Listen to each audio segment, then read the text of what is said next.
For a great cup of joe, there's one thing you should know. Your morning brew can also be playful. Buff Boy Brewing guys make the temperature rise, and you surely feel naughty when you swallow our coffee. If you want some real heat, give your mouth a fine treat. You will want some more, rest assured. Buff Boy Brewing, you can't get enough of. It's time for The Scribble, your weekly fix of celebrity chats, bizarre stories in the news, and basic random chatter with best-selling author and syndicated radio host Jeremy Bradley.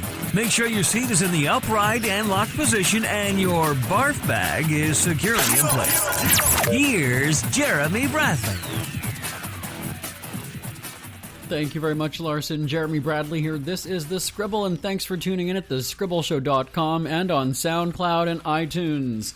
I have got at least 30 minutes of rants to go on today, and it's just all cropped up in the last 24 hours. I'm serious. I'm not joking.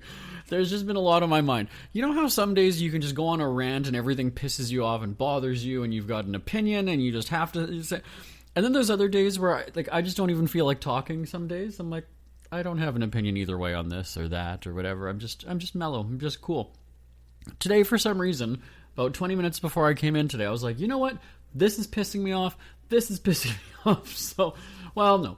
There's just some things that are on my mind, and I'll tell you the story. We're going to cover Bachelor in Paradise and Bachelorette. You know, that just wrapped up. Bachelorette just wrapped up on Monday, and then Bachelor in Paradise kicked off on Tuesday to dismal ratings. We'll talk about that coming up. I'm having a bit of an issue at my house, and the city is not too happy with me. I'm going to tell you about that coming up in just a little bit. I want to know your thoughts if you were in the same situation that I'm in. Fortunately, I'm in the media, so... I can only do so much before something bad could happen, right? I can try to use the platform and go, I could do one of those, do you know who I am things, which could just blow up in my face, or, you could be singled out because it's like, oh, you're that dick in the newspaper. Oh, you're that. Anyway, I'm going to tell you about my fight with the city. Also, dating profiles. I was having a discussion not too long ago with some fellow media types. We were having dinner. We were at an event. And somehow the subject was on about dating profiles. One of the gals met her boyfriend on a dating website. And then everybody kind of went around the table and gave their thoughts about it. It's more common than I thought.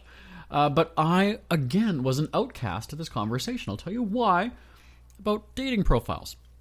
And yesterday, I had a bit of a moment at my house that kind of scares me. I wouldn't say, I don't know if it was a health scare or a mental break. I don't know. Now, again, nothing serious. I wasn't, it's not like I was hospitalized. There was nothing terrible that happened, but it just made me feel a little bit off. It made me feel a little strange.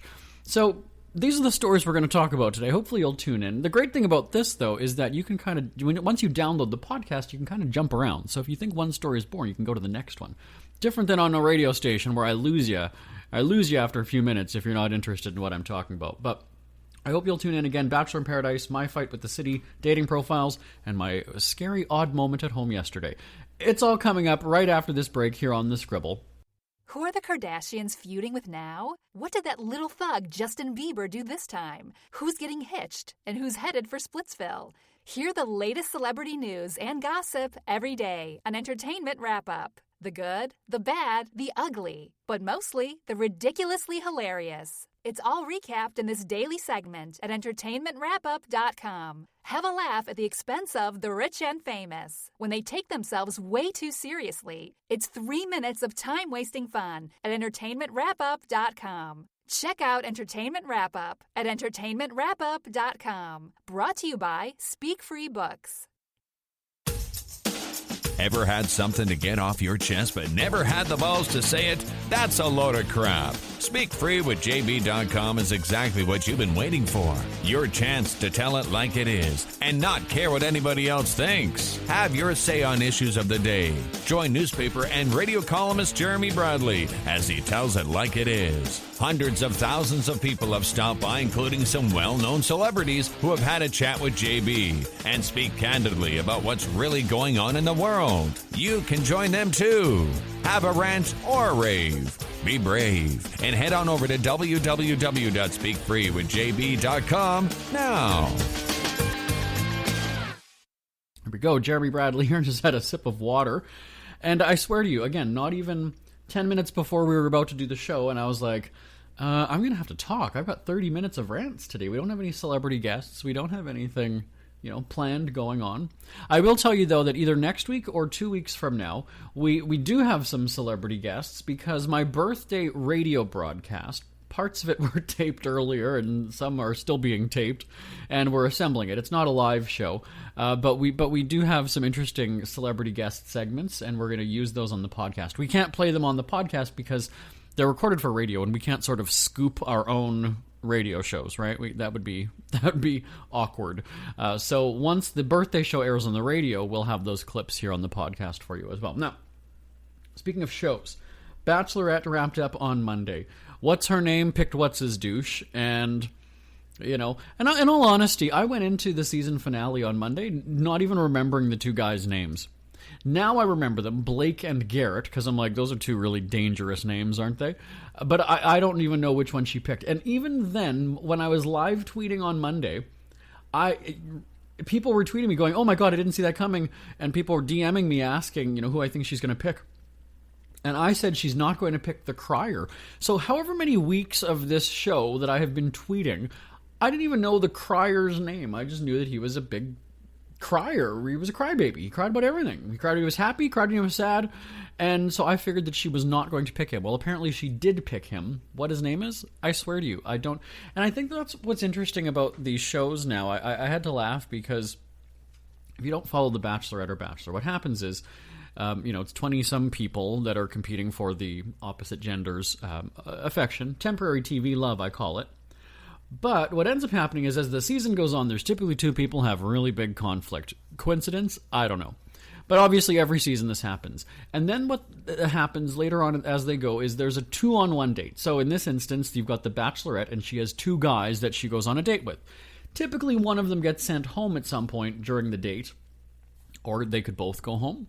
But it's generally the two guys that have the conflict that end up going on this 2-on-1 date. So earlier in the season, it was funny because some people were like, oh, I wonder if it's going to be so-and-so and so-and-so on the 2-on-1.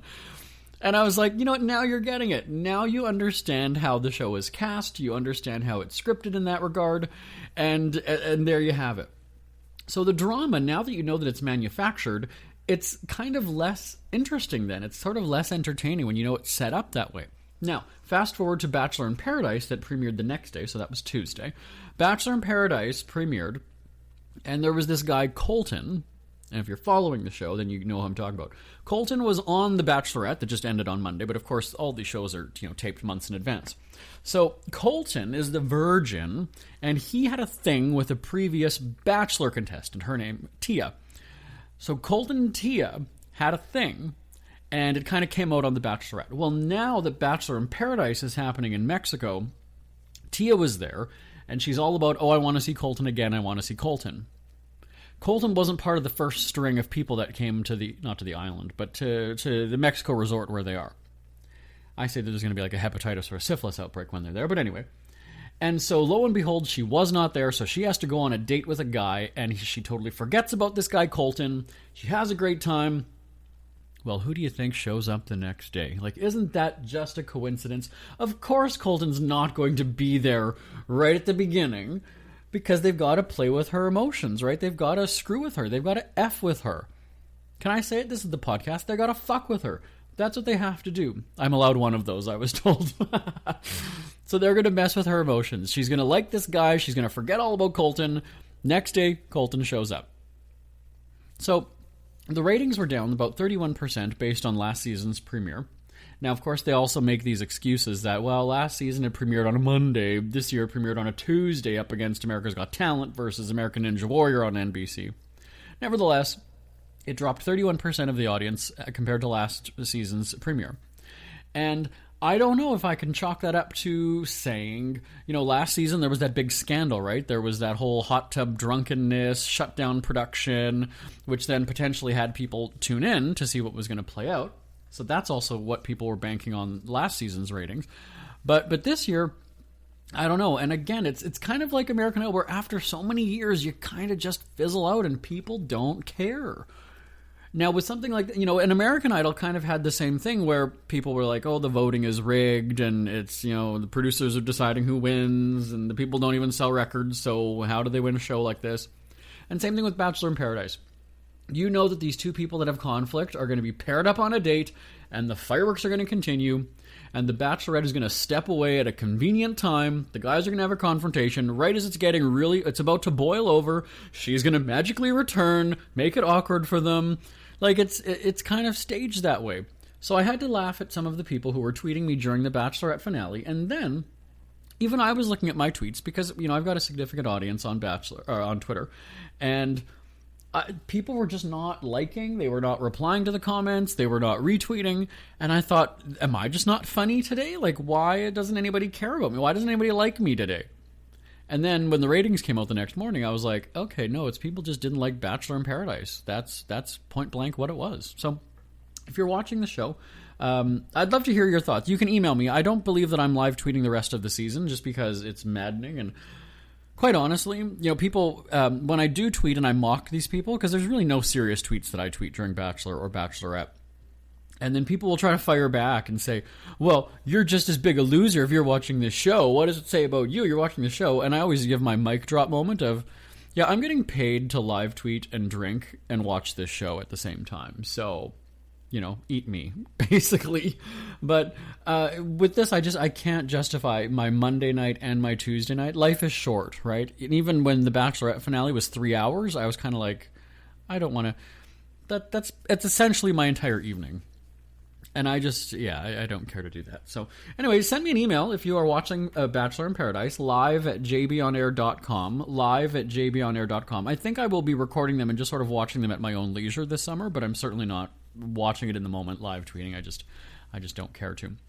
Again, live@jbonair.com if you are watching Bachelor in Paradise. I'm going to talk about my fight that I'm having with the city coming up right after this. It's never too early to start thinking about your next holiday. Have you checked out Mexico recently? From tequila tasting, swimming with horses, to ziplining through the jungle and watching whales and dolphins in their natural habitat, Puerto Vallarta has it all. Visit mexico.jbonair.com to see all the fun PV has to offer. That's at mexico.jbonair.com for hundreds of photos, interviews, and videos from around the tourist hotspot. Check out mexico.jbonair.com for all the fun. That's mexico.jbonair.com. Jeremy Bradley here, back on the Scribble, and again, you can tune in at thescribbleshow.com and on SoundCloud and iTunes. Not sure how you're tuning in today, but thank you for doing it. And remember to subscribe. I hate doing that because that's any YouTube video you go to, you see that desperate, the pop-ups or the whatever, or subscribe below. If you want to, do it, okay? That's the only thing I can say. I'm not going to beg for an audience. Now, I am a homeowner, and along with that comes a lot of responsibilities, as you know, right? You've got to cut the grass, you've got to shovel the snow, you've got to, maintain your property. Several years ago, I got a very, very threatening letter from from the city, from the bylaw people, and it was so rude, basically, that it essentially said, you need to have hand railings on your front stairs. You have 2 weeks to comply with this bylaw order, or you can face a $1,000 fine or 6 months behind bars, basically. We're going to lock you up for up to 6 months or fine you $1,000 if you don't have hand railings on your stairs in the next 2 weeks. Well, let me tell you, when you threaten me with something like that, I emailed, because I'm in the media again, right? I emailed every city councilor and the mayor and said, here's the deal. Perhaps an education component first. Because every town, every city, every area has stupid little bylaws, right? It's illegal to have this. It's illegal to do that. It's illegal to, do this on a Sunday. And to me, I think it's stupid, but I understand if there's somebody handicapped or whatever or elderly and they need to get to my front stairs, fine, but there's also a side door you can go to. Nevertheless, it's a bylaw. It's on the books. So to threaten me like I'm a common criminal, it rubbed me the wrong way. And I said, there's a way that you can educate somebody. Maybe your first notice is an FYI. but you don't need to go in for the kill if you do not, abide by the bylaw by this date, da-da-da-da-da. Like, you're throwing these penalties at me. First of all, you want to go and crowd our prison system with somebody who doesn't have a handrail on their front stairs? That's worthy of jail time? Really? Really? And so a few of the city councilors did email me back, and they said, we'll take a look at the messaging. Because I took it one step further then, and I showed my grandmother, who, at the time was 80-something anyway. She's 90 now. 80-something. And I said to her, look at what your grandson got. This is what I got from the city. Because I don't have a handrail. I'm not doing drugs. I'm not, doing whatever. I just don't have a handrail. And she became very upset. She was very, And I mentioned that as well in my email to city council. I said, you've got this woman, 80-some years old, is fearful now that she's going to do something wrong in her house and not realize it and go to jail. So fast forward now a few years later, where I come home, there's a notice from the city, and I'm like, ugh, now what? Well, this one was because in my backyard, I have some trees along the fence. And apparently, you can't have them over a certain height because there's power lines back there. And they can't sort of come over over your property line and into the back lane, into the alley. That's also a no-no. Okay, well, here's the deal. That notice was not as, you're a bad person, da-da-da-da. In fact, it was actually very polite. Your cooperation, is appreciated, whatever. And I thought, I respect you a little bit more now, city, for sending this. And I will admit, that is a rule I did not know. Now that you've told me, and it makes sense because if there's the hydro company or the power lines or whatever, I totally understand that might cause a fire, it could whatever. My bad. I apologize. I did not know. I'll take care of it, right? Do you see what I'm saying? It's all in how it's presented to you. And so I go and I have them cut, the branches cut and trees taken down. And I am fully expecting somebody to come back and take a look, right? They give you the deadline. I don't remember what it was. Let's say August 1st, let's say. And, I had it done. I did it, I think, like the day that I got the notice. It was good to go. But I was doing a work trip a couple days later. So that's also why I wanted to do it right away. And I left the branches in my backyard. And then when I came home, there's been rain, it hasn't worked out. Maybe partially I've been a little bit lazy in taking care of it. But nevertheless, the branches were cut as they wanted. That was that. Now, yesterday I come home, or 2 days, earlier in the week anyway, I came home, another notice from the city. And I thought, okay, well, here we go. Maybe I just didn't do it enough. Maybe they did come by and I need to do a little bit more. I don't know, right? Because I'd never heard this before. I just, but I tried. And so I kind of thought, well, they're not going to fine me or they're not going to do whatever because I at least tried, right? I tried. I could have ignored them and it'd still be overgrown, but I didn't. And so this time it says that there's excessive, there's garbage in the yard that the inspector or the officer, whatever they're called, somehow looked into my yard. Now, I've got a tall wooden fence. So what that means is somebody came into my yard or is peering over my fence to see this. Because where it is, you would not see it from the back lane, you would not see it from the alley, you would not see it from the front yard either. I do have a chain link fence in the front for about 4 feet, 5 feet. You would not have seen it. If you were just passing by, invisible, you wouldn't see it. It would be obstructed by the fence or the other trees that I have in the yard. So my question is, did this person come into my yard, go onto my property? Again, it's one thing if my grass in the front, the boulevard or whatever is overgrown and, it's obvious and people can drive by and see that. But nobody would have noticed this. You had to have come into my yard or, put your hands on my fence and pulled yourself up to look over. So I got a warning from the city. Bylaw infraction, you've got excessive garbage in the yard. Now we're talking branches and leaves. That's considered garbage. I've seen people who have broken toilets, car parts, all this other crap, and I've got nature stuff. I got nature things, tree branches and leaves that were cut down. But they consider that to be garbage. Isn't that ridiculous?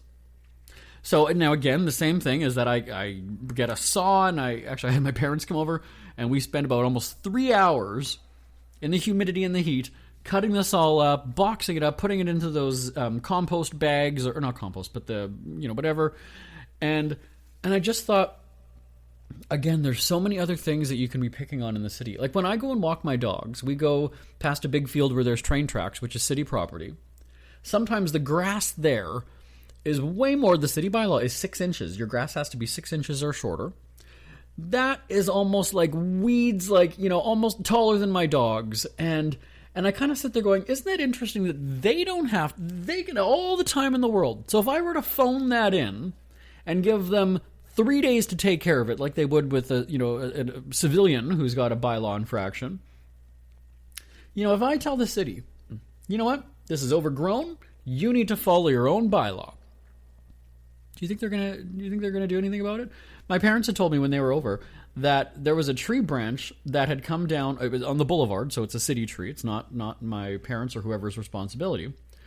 My mom told me that she had been calling for probably about 2 or 3 weeks, and they keep saying, well, if nobody shows up in 2 weeks, give us a call and we'll escalate it and we'll do whatever.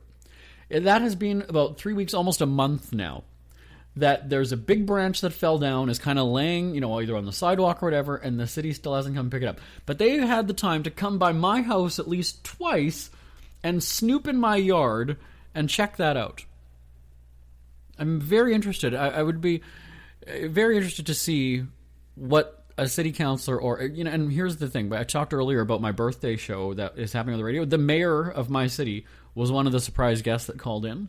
Had this played out before, I would have brought this up to the mayor. I should have, and I've got the paperwork and everything. Maybe I'll have to bring that up. See, again, that's the thing. When you're in media and you know people, but still, I'm not expecting them to treat me any differently than any other tax-paying citizen. I'm not saying that I want favoritism, but I do have a platform where I can go and tell people and kind of tear you to shreds. What do you think about this? Is the city just being nitpicky now? I took care of what they wanted, and now they're going to be leaping over my fence and looking in my yard? Send me an email, live@jbonair.com, live@jbonair.com. Isn't it crazy that you wait for payday, but before you know it, you're strapped for cash again? It's time to stop blowing your money and become a smart spender with the book, The Official Guide to Being an American Cheapskate at cheapskatebook.com. Learn simple ways to cut costs at home every day and during special times of the year. Don't go broke at Christmas. Don't remortgage the house for a fancy vacation. The book is filled with tips to save you money throughout the year. Check out the best-selling book, The Official Guide to Being an American Cheapskate at cheapskatebook.com or on Amazon and iTunes. JB here, back on the Scribble. We've got, just under 8 minutes left. I'm not sure that I'll have time to talk about both stories, but I will go on about dating profiles because that's kind of the bigger one that I want to talk about. Several weeks ago, I was in Yukon, I was in Dawson City, I was in Whitehorse for some radio programming. You heard about it here we were at the Dawson City Music Festival. At dinner one night, the conversation led to relationships, and one woman was talking about how she met her boyfriend on a dating website. Or an app, somewhere online anyway. And she was talking about how one guy she went out with was totally into politics and kind of just went on this rant about Donald Trump. Now, we're Canadians, so that kind of seemed out of place. And she just thought, oh my God, one date with him and it was gone. Or she never talked to him again. And then her current boyfriend, she was talking about how they've been together 6 months and blah, blah, blah. So, again, going around the table, people were talking about dating profiles, and because I'm in media, I feel it awkward if I put personal things like that out there. I find it awkward. It would be very strange for me to do something like that. And maybe there are people, but I've never heard of anybody who's a media type in my city and single. I've never heard of them being on a dating website just because you just don't do that. Now, anyway, so when people were saying that I'm looking for, that term is looking for, I feel to be desperate because I believe that you can meet someone anywhere. I believe that you can strike up a conversation with somebody who's waiting for the bus with you. That's not necessarily that, but what I find on Facebook, I get a lot of times people messaging me back and forth, and some people just cut right to the chase. Are you single? You're cute. Are you single? And I find it strange that people are using Facebook as a dating website. And I don't know. And so I said, if you're looking for something, if you're on a search, let it happen though. I would never be cool with going out with somebody and having this question and answer like I'm being interviewed. I would go out, come with me, let's walk my dogs, we'll go to the park, and have just kind of casual conversation. But I don't care to sit across from somebody and, oh, well, tell me about your job. Oh, yeah, I like that. Do you like this? Do you like that? Oh, I once did that. No, that's not natural to me. And so I would never do a dating profile. And then it got me thinking, when I went back to my hotel room after, I thought, this is really interesting. I want to check out dating profiles and what people do, what people put on them. And I made some observations. I found that a lot of people maybe put one picture, which is fine. My argument would be, if you want to see that many images of me, then you're not about me as a person. You're about what I look like. Secondly, I look like me in all of my pictures. That would also be my argument. Then I found that people were putting just silly pictures, like a picture of Joker, or Batman, or a picture of a shirt, or the picture of their dog. And I'm sitting there going, again, I don't really know how serious your profile is if that's kind of what you're putting forward. Another one that I noticed was that people were putting group shots, which again is fine, but to me I feel that that's a distraction. Because if I go to your profile and I see that picture, let's say it's a picture of 4 people, I'm kind of like, okay, well, maybe 2 of them are attractive, and then I see another shot, so I almost don't know who you are then. If all it is just groups of the same people, I'm like, well, which one is that? I don't know who you are. And so I kind of found it interesting. And then there's the people who have paragraphs and paragraphs and paragraphs of information about themselves, which is great, that's fine. But again, to me, that almost kind of seems like you're on a mission. I'm going to put it all out there, what I like, what I don't like. Maybe that's just to cut through the noise so that you don't have as many people responding. I really don't know. But nevertheless, I found it to be interesting that people, I'm looking for, whatever it is. I'm looking for a man who da-da-da-da-da-da-da-da. Well, when you've got your sights set on that, you could be totally tuning out and totally missing an opportunity with somebody else, right? It could be somebody that works at the grocery store. It could be somebody that, whatever, served you at a restaurant. I don't know. But to me, when people had it spelled out as to what they're looking for, meaning that it's, this person, a slim body or whatever it was, I don't know. So to me, I caused offense when I said that at the dinner table, that it seems to me that it's desperate when you're looking for somebody, when you've got this pressure on it. And I also just wouldn't have the patience to do it. For me, because I'm a talker, I would, again, like I said, I would say, come walk the dogs with me. Hey, let's meet up. I have no desire to sit and message back and forth with somebody, especially if we're in the same city. I could understand if, the person lives in Toronto and you live wherever, in Calgary, and there's a bit of a distance. Okay, I get that. You're not going to get on a plane this weekend and fly to see each other. But if you're in the same city, that's where I would just say, cut the chase. I'm not going to text message you back and forth. Have a phone call then. Call me. Let's talk it out. If we have a good conversation for an hour and we want to go and meet up again, then we'll go for a walk or we'll do whatever, where it's something that's just casual. But it's interesting to be exposed to the dating profile scene and all this other stuff, how I really don't know. I just feel that there would be pressure. I just wouldn't like it. I don't want somebody sizing me up. I'd much rather have a conversation randomly with somebody out on the street. And you could become really good friends. And that's actually happened to me in the neighborhood, where I've gone and walked my dogs and, run into somebody or, struck up a conversation. And there was a woman who years ago, she's 50-something, she lived a couple blocks over. We became really good friends from that point. So you know what? And it's not really, I'm not saying it's romantic. But you know what? It just, you can just meet some people and there you go. So I think that when you have expectations, when it's just like a search, when you've got it zeroed in that it's got to be this person, they have to be like that, I just think you're setting yourself up for failure. Now, I realize that people have found love and, it all works out, but just go with the flow. Be cool about it, okay? We're almost out of time. We're going to take a quick break, here are some messages, and I'll be back right after this. Ever had something to get off your chest but never had the balls to say it? That's a load of crap. Speak Free with JB.com is exactly what you've been waiting for. Your chance to tell it like it is and not care what anybody else thinks. Have your say on issues of the day. Join newspaper and radio columnist Jeremy Bradley as he tells it like it is. Hundreds of thousands of people have stopped by, including some well-known celebrities who have had a chat with JB and speak candidly about what's really going on in the world. You can join them too. Have a rant or a rave. Be brave and head on over to www.speakfreewithjb.com now. We hear you chirping. Get scribbling. Tweet up the Scribble at The Scribble Show. Join the discussion with Jere Bradley. It's all going down right now on Twitter at The Scribble Show and at thescribbleshow.com. That's right, we are on the Twitter. And again, like I said, subscribe. Download the podcast. And you know what, if you've got a weekend to kill, 30 minutes of time wasting fun, check it out. It's again, thescribbleshow.com and on SoundCloud and iTunes. My name is Jeremy Bradley. Thanks so much for tuning in. Email me live@jbonair.com. Talk to you next week. Bye-bye, everybody. Want more Scribble? Check out thescribbleshow.com for past shows, celebrity interviews, cheapskate tips, and more. That's at thescribbleshow.com and on Twitter at The Scribble Show. The Scribble is a speak-free media presentation. If you want some real heat,